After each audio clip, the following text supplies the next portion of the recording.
Welcome to the Footballco Business Podcast. I'm your host, Alex Manby, and on this show, I'm talking to Christian Arbeit, Communications Director at FC Union Berlin, who at the time of recording are remarkably top of the Bundesliga, looking down at the likes of FC Bayern Munich and Borussia Dortmund.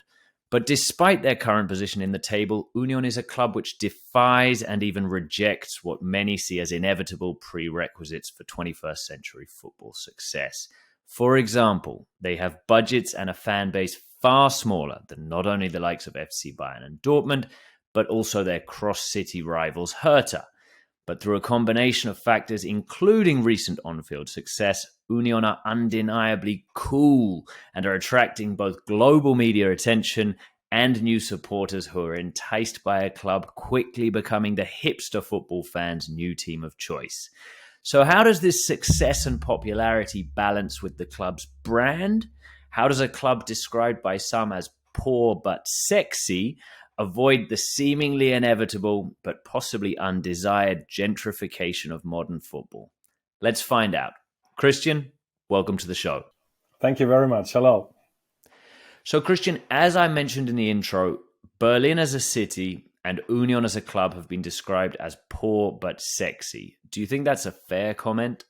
Well, it is a very famous quote of the former mayor of Berlin, which was Klaus Wowereit.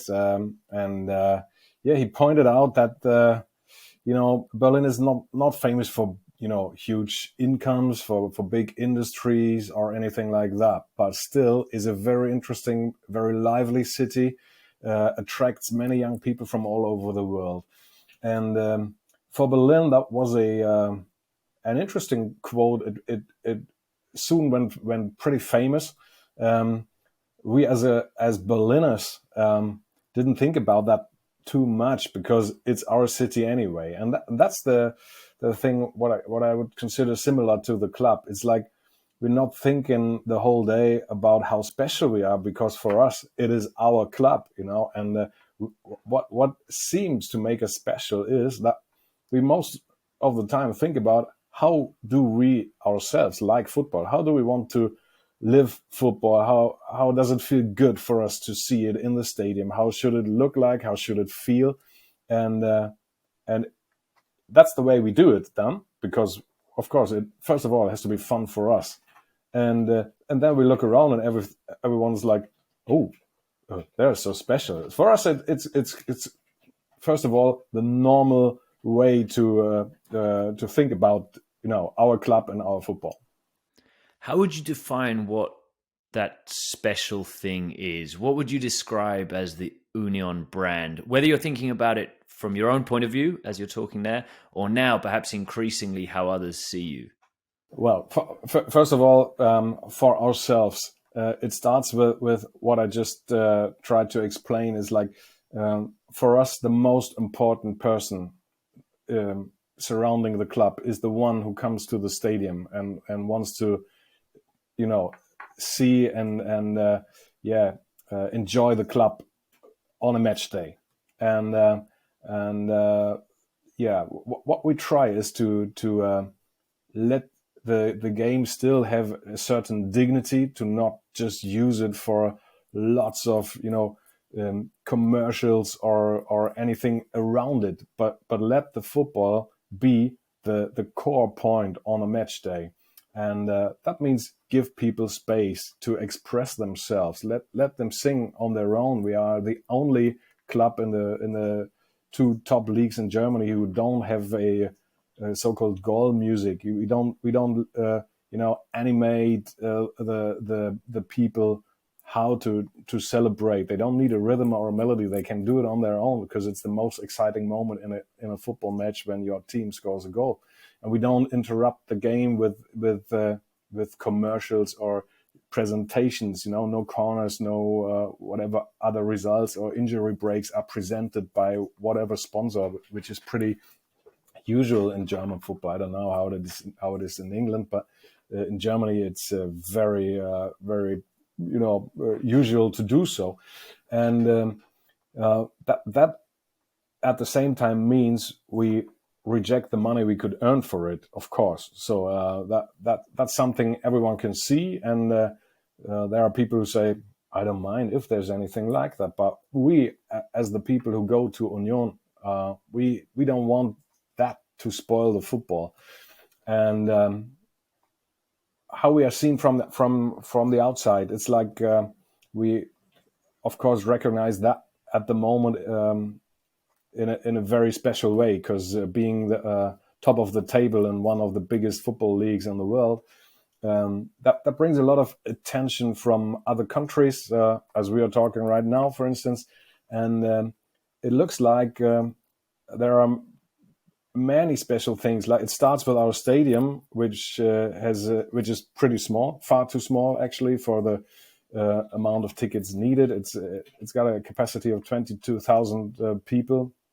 Around about 18,500 of that are standing terraces, which is, I've never seen that in the top flights. It's 3 sides standing, 1 side sitting. Is that right? Exactly. And that, standing on terraces makes people, it lets them feel everything with more intensity, and they are much more part of it, because it's easier to sing, to jump around, to celebrate the team and the sports itself, when you're not just sitting on your single seat and can easily take your smartphone out and do something else if the game is not satisfying enough. So you're just part of the terraces are packed with people. There's no free space anymore, because every game is sold out. Of course, it's so small, the stadium. So everyone looks at it as like, oh, how can that be possible? And we've experienced that now in our Europa League matches, when the UEFA match delegates have been here, and they look around and say, all right, I haven't seen that for a very, very long time. It looks beautiful. It's an interesting debate, the safe standing one, and it's one that is happening in England. I think England is behind other countries in terms of the adoption or readoption of safe standing. For sort of 25 years, 30 years since a number of high-profile disasters, it's been taboo, and actually increasingly now it is a conversation. And certainly from England, we look over to Germany and we say, you know what, it can be done correctly. Christian, I want to just talk a little bit more before we go into kind of the commercialization or anti-commercialization that you were touching on there, about Union being a Berlin club. How closely do you think the club is tied to the city, its history, its culture? I mean, put another way, could a club like Union exist anywhere else? Well, let me take a quick look to London. What would you say? Is there a football club, a Premier League club in London who would call themselves to be the one club for the whole city? I think that's a weird thought if I think about London. So you are either, Arsenal or Chelsea or Tottenham or Fulham or whatever. And because the city is so big, and Berlin is a huge city as well, far smaller than London, but still, by far the biggest city in Germany.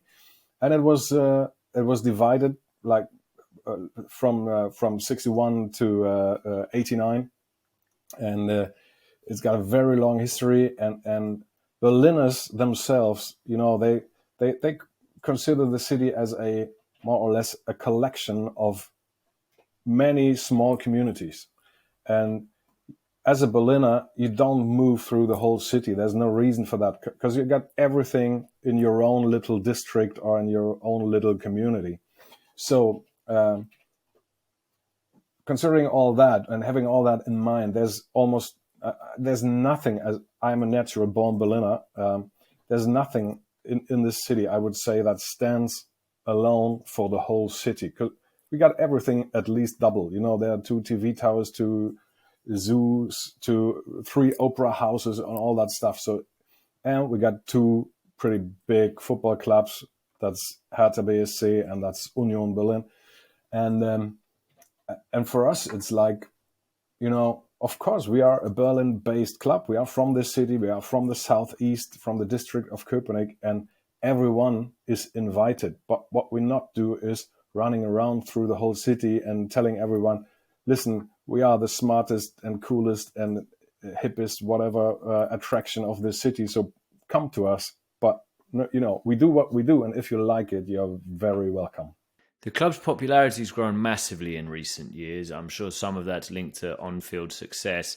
I saw one number thrown out there, maybe you can tell me if it's true, that in the last decade, it's grown from 6,500 members to 40,000 in about 10 or 12 years. Yeah. What do you put that down to? I guess there's, in modern times, there's still the idea of belonging to something, to something decent, to something you can rely on. And modern life is, I don't know, it's cutting off so many connections. Yeah, if I remember my own childhood, we've been sitting on the table for dinner every night together, the whole family. That's almost gone in almost every family, because working times are so different, and the children doing something. So losing these connections to other groups or other people makes you possibly want to belong to a great community. And as football clubs and football fans consider themselves as kind of a family as well, that makes you want to become a member of the club in the end. Not from the very beginning. It starts with going to the club or just reading about it or just being interested in, but mostly it ends up with, all right, let me be an official part of it, so I'd like to become a member. And that's around about 46,000 now. 46 now. Okay, my numbers were out of date. That's probably going up by a couple of thousand every week right now. So my question there, you're talking about community, and that's interesting because I think you're talking about local community and belonging to a certain part of Berlin, but also in this day and age, community can be a digital thing, and you can be part of an online community. So of this, sixfold or sevenfold multiplication in the number of members that the club's had in the last decade or so, how many are from Southeast Berlin, Germany, rest of the world? Do you have that data? Not in exact numbers right here, right now, but if you put a point in the middle of circles growing bigger and bigger and bigger, then of course the highest concentration of members of the club are in the southeast of Berlin and surroundings, and then it's getting less and less and less and less the bigger the distance is there. There are, of course,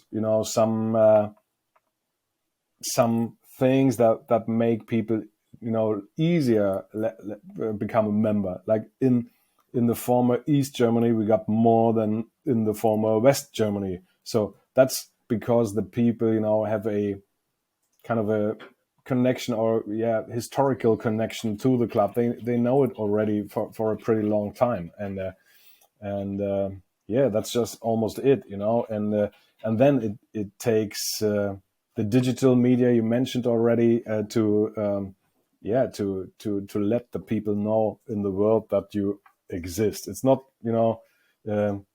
running around and say, look at us, we are so cool, and just don't forget to get a member. But it's like give them the chance to recognize you. That's what I would describe what we are doing. Does everyone embrace the newfound popularity? I'm talking about your loyal, local, long-term fans currently seeing, FC Union has a website in English, has a Twitter channel in English. Like, is everybody happy about that globalization, or do some people sort of feel a little bit uneasy? Like, hang on, is this the club I grew up supporting? Well, I think it's not the problem that we do things like in English, or that we have an English website or an English Twitter account. The problem for the people is how to get a ticket, and that makes them feel uncomfortable, because like in the early 90s, I've been here myself at that time. We had matches of our first team with less than 1,000 people in the stadium. And that was a time when we on the terraces said, oh, listen, guys, if everyone who was here today comes back for the next game and brings one other guy or girl, then we could maybe in 2 or 3 or 4 weeks reach the number of 2,000, which was like, oh, really? So we are back again, you know. And I remember times when we said, oh, it's the first time for ages that we have 4,000 in the stadium and all that stuff. And it was a long time you didn't need to worry about. You could come here by bicycle 5 minutes before kickoff, go to the ticket office, buy a ticket, and just simply get in. And now you have to take part in a lottery because as I said, the number of members is more than double than the stadium capacity. They are pretty lucky season ticket holders. We stopped selling new many years ago, so it's around about 11,000 season ticket holders, and that's just it. And you can only buy your own season ticket again, and then there are no new season tickets given out already for many years now, because everyone's waiting for for a higher capacity of the stadium. We have our plans to make it bigger, so it's going to be it will get up from 22,000 now to 37 then, but it still takes some time to do that. It's not easy to build in Germany. I can't hear any sort of news about FC Union Berlin increasing stadium capacity without thinking about, and I know it's a famous story and I'm sure you've told it many times, but for the listeners who don't know it, can you tell us about the current stadium and how parts of that was built? I mean, this really was built by the fans, like using their bare hands, right?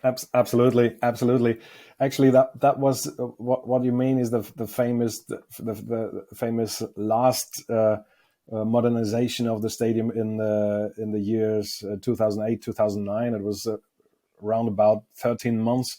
And yeah, it was 2,500, around about 2,300 people. Just, they came here and with their bare hands, being not experienced, builders, but like teachers, salesmen, everyone who appeared and tried to help. In the end, they delivered 140,000 hours of work, and they put the concrete all unpaid, because that time the club played in the 4th division, and no, it was the 3rd. It was the 3rd that was newly established, a nationwide 3rd division, and the stadium until that very moment in springtime 2008, the stadium belonged to the district of Köpenick and to the city of Berlin, and they, what can I say? They didn't put in any effort to keep it in shape. And in the end, the Football Federation said, "All right, that was just it. You can't play here anymore." And so that was the moment when we asked the city to say, "All right, if you don't do it, why don't you let it to us, and we try whatever we can?" And we didn't have the money. They didn't have the money, or they didn't want to spend the money. A city always has money, of course, but it has its own priorities. And we in the end we signed a long-term contract, like 69 years, to rent this, the stadium and the whole ground, and we could just build here on our own. And what we still didn't have that time was money, and to build a proper new stadium. We just wanted to make it usable again, so that we at least were allowed to play here. And you needed new steps on the terraces. We needed a roof and all that stuff. And it ended up, we thought it would be done in like 8 weeks. it ended up by 13 months, and we did more and more and more. The more people appeared to help, the more we could do. And that's why the people love their stadium, of course. In the end, it was something that happened in the more than 100-year-long history of the stadium from time to time. We play here football since 1920, and it started with being a normal sports ground, and it grew into a stadium over the decades, always by the help of supporters, and that was the biggest building site with football fans we've ever seen here. It's like a free apprenticeship. Everybody, learned their skills. I like to think Southeast Berlin is just full of, impeccably DIY'd buildings and homes and all the rest of it. Maybe not that many, but yes, and it was getting a kind of self-fulfilling thing, because a friend of mine has been there already, and he said it was cool, and then you started thinking, all right, once it will be finished and we go back to this place, how can I get back if I didn't help? So everyone was thinking about like taking a few days of holiday and going there, and it brought us all very close together, and was a kind of kickstart to the club's success on the pitch as well. It puts the current situation in context, doesn't it? You now have an oversubscribed season ticket waiting list, impossible to get a new season ticket, very difficult to even get a ticket. So I imagine that this new influx of football tourism, and football tourism is a real thing all over the world, and especially in a city like Berlin, which is so popular for people to visit for so many different reasons, go and check out a match at the same time, or go specifically because you want to be part of this thing, is a massive industry. I know that the UK attributes $1.5 billion of tourist income per year to football, people flying in or coming over by whatever means to watch football matches. So I suppose for the local fans who helped build the stadium and who have been there when there was just 1,000 people there, how would they view tourists like me turning up on a weekend and trying to get my hands on a ticket? Well, in the end, they would, as long as we as a club don't, advertise tourist offers to a guy like you, it'll all be okay. Because if you are here and somehow got a ticket from whatever Uniona, maybe someone personally, or you're right into a group and someone has a ticket and can come and passes the ticket over to you, then you're very welcome. So that is, of course, it changed a bit. It was more spectacular in the tougher times, when we played fourth division or third division, and when not that, as you call us, a hippie, a hipster club, and then that time, like in 2006 or 7, it was kind of spectacular. English or people from other countries appeared, and they've been like, "Oh, wow! How do you know us? Why are you here? That's great, so cool!" And that's a bit gone, of course, but still, you would be welcome as long as you got your ticket already. Christian, I want to talk about you. I kind of didn't. I thought I was just going to talk about the club, but actually talking now.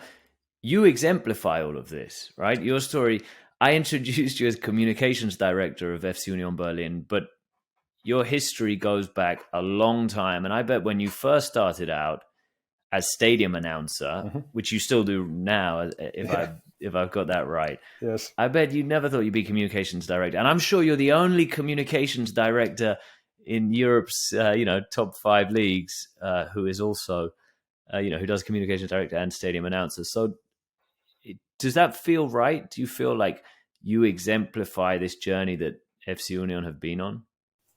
I don't think about that too much, but if you ask me that way, yeah, it looks like a bit. I come to this place since I'm 12 years old. It was the autumn 1986 when my father brought me to the stadium. I was 12 years old. The old story, often told, and since then, I hardly missed a game, and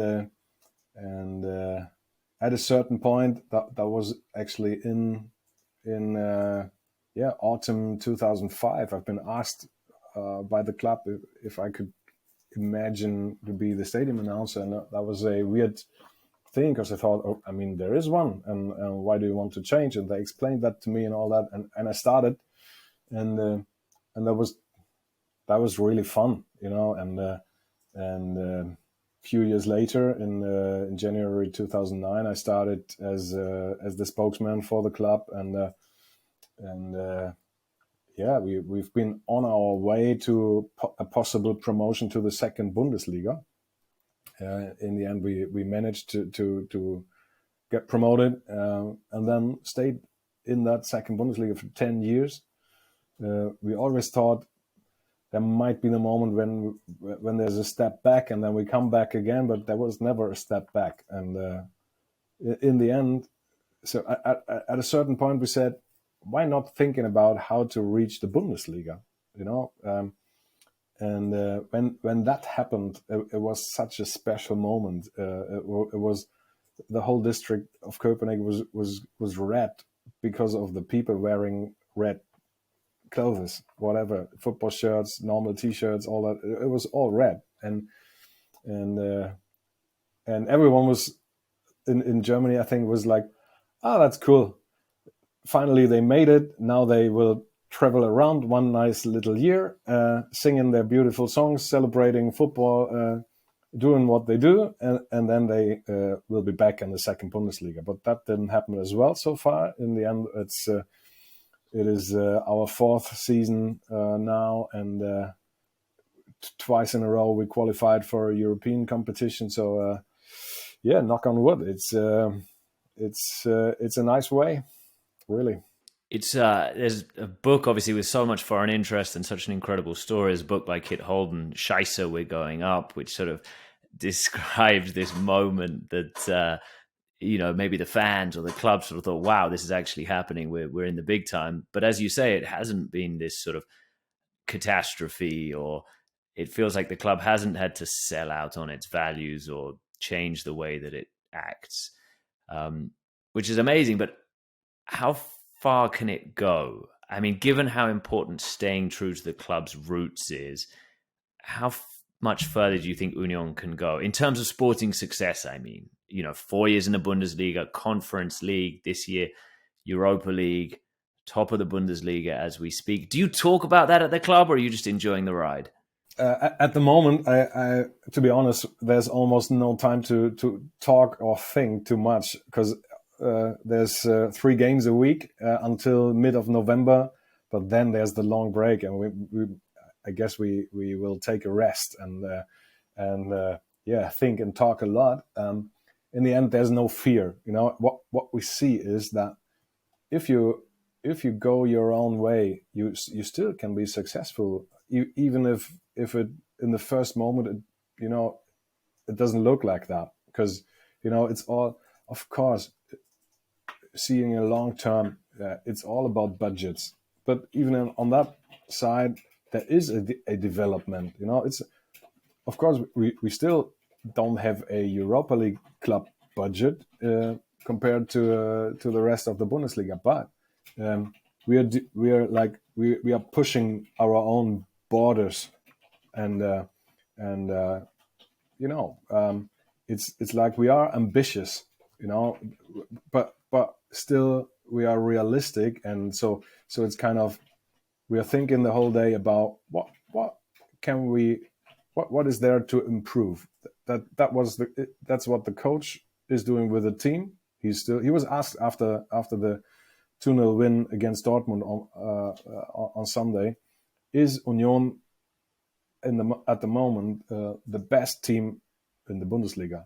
And he was thinking half a minute and said, no, I don't think so, because there's so many things to improve.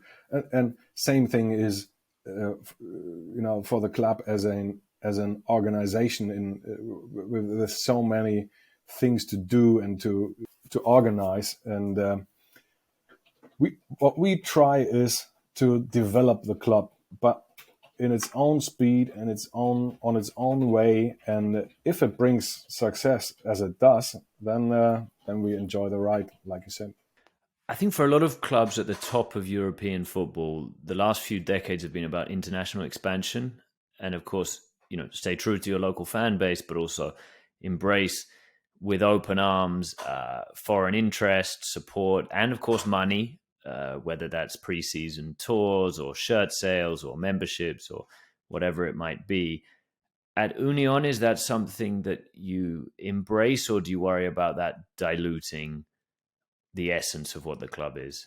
It has to come somehow naturally, It's not that we think, all right, we are now the fourth year in the Bundesliga, so that means automatically we got to go to the US next summer or to Asia or wherever, It's like if something happens that makes that feel the right move at the time, then we think about it. It's not that, we don't think about, how does our football look like on TV in China or wherever. It's like we care about how is our football for ourselves. And if this is good, then, if you see a match of ours in our stadium on TV, I'm pretty sure you can even feel the intense atmosphere at the TV, and if we do so, then it might turn out that it's an interesting thing to watch or to take a look at in other countries as well, and then the moment might appear when we go somewhere. But we have to feel comfortable with that, and if it does not, then we don't do. So final question, Christian, and I hope this isn't contrived, but I'm trying to link what we've talked about with this podcast platform. And the question is this. On this podcast, we have listeners from all around the world, not a huge percentage in Germany, so we can call this a potential global fan base, new audience for FC Union Berlin, if you like. What would you ideally want the reaction of listeners to be after listening to this podcast? So is it just enjoy about learning about the club a little bit, or watch the team's matches, follow the social media accounts, buy a membership, or immediately forget everything and go back to supporting Manchester United or Real Madrid? Support your local club. No, yes, of course, that's important. That's still important. But what I would like the idea if people listen to us and then think, all right, maybe I should.